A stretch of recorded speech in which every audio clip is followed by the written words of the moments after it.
Всем здравствуйте! Тема сегодняшнего нашего расклада будет «Кто вас вдохновляет и что вас заряжает энергией». Тема взята у моей коллеги Марины. Если я не забуду, значит, скажу, у нее канал называется «Кто я Таро». Вот, если я не забуду, то в описании дам ссылку на ее канал, можете перейти и посмотреть. На следующей неделе тоже будет очень много раскладов на тему, которую я посмотрела у нее.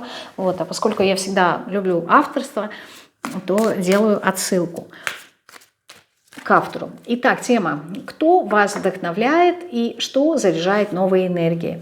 Смотрим, кто вас вдохновляет сначала. Кто вас вдохновляет? Аркан. Да. Аркан справедливости. Да, справедливость вас как будто бы вдохновляет, да? Не кто-то, а, ну, возможно, люди, которые такие, знаете, с холодным рассудком, да, люди, которые управляют своими эмоциями, находятся в балансе, в гармонии, люди, которые соответствуют законам как небесным, так и земным, да, то есть если надо, не знаю, люди, которые живут по правилам.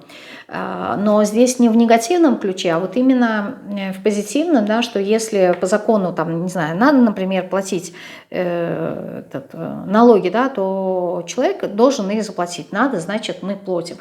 Потому что здесь это придает какое-то, вот, знаете, спокойствие, да, что я никому ничего не должен, поэтому я отдал и все. То есть здесь человек как-то вот живет по совести, что ли, вас вдохновляют такие люди, по справедливости, люди, у которых нет каких-то претензий ни к себе, ни к миру, да, то есть они понимают, если что-то идет не так, значит, где-то в чем-то моя ошибка. Я могу это исправить, окей, не могу, отпускаю. То есть вот какая-то такая позиция. Кто еще вас вдохновляет? Ну, туз кубков. Для кого-то вы сами являетесь моментом вдохновения, а для кого-то здесь люди, которые умеют любить, люди, которые принимают себя, да, свои абсолютно разные стороны, люди, которые принимают и свои слабые стороны, любят и уважают свои сильные стороны, опираются на них и двигаются вперед. То есть люди, опять же таки, которые вдохновляют вас на что-то. Люди с разными всевозможными умениями, навыками, способностями, талантливые люди.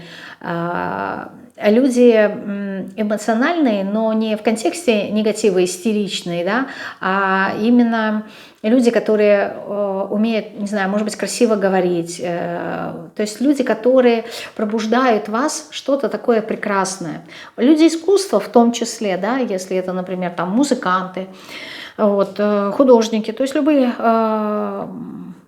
люди такого, актеры тоже, может быть, да, то есть люди искусства, одним словом. Так, а что заряжает энергией на новое? Вот что вас заряжает энергия на новое? Восьмерка кубков. Знаете, такое ощущение, что какие-то мысли, не знаю, может быть, начинаете разбираться в своей голове, и вы понимаете, что что-то не так, да, что-то не так. И копаясь, вот как будто бы занимаясь самокопанием, да, вы приходите к каким-то, не знаю, осознанием, пониманием себя, и вот это вот вас заряжает на новое. Еще что вас заряжает на новое? Ну вот отшельник тоже про это говорит. Видите, как-то поиск истины, поиск ответов на вопросы, непосредственно рост над самим собой, самосовершенствование. Вот это вот вас вдохновляет, заряжает энергия. Семерка кубков. Знаете, когда вы как-то, я не знаю, преодолеваете какие-то свои страхи. Вот что-то делаете то, что вы ранее боялись сделать, да, либо сказать кому-то то, что ранее боялись, и потом после этого у вас появляется какой-то вот прилив энергии, и вы начинаете себя еще больше уважать, что вот я вот молодец, да, я это сделала, у меня это получилось. Ну, еще последний аркан, что заряжает вас энергия на новое, да, непосредственно аркан мира, само новое, да, то есть желание что-то новое познать, выйти за пределы каких-то своих возможностей, рамок, желание увидеть то, что, не знаю, то, что находится вот как будто бы за гранью. Непосредственно мистика как таковая тоже может вас наполнять энергией. Для кого-то, конечно же, путешествия, да, дороги, встречи с новыми людьми, не похожими на вас, с какими-то новыми культурами. То есть все, что отличается от вас, это тоже вас в некоторой степени, ну, заряжает. Как-то так.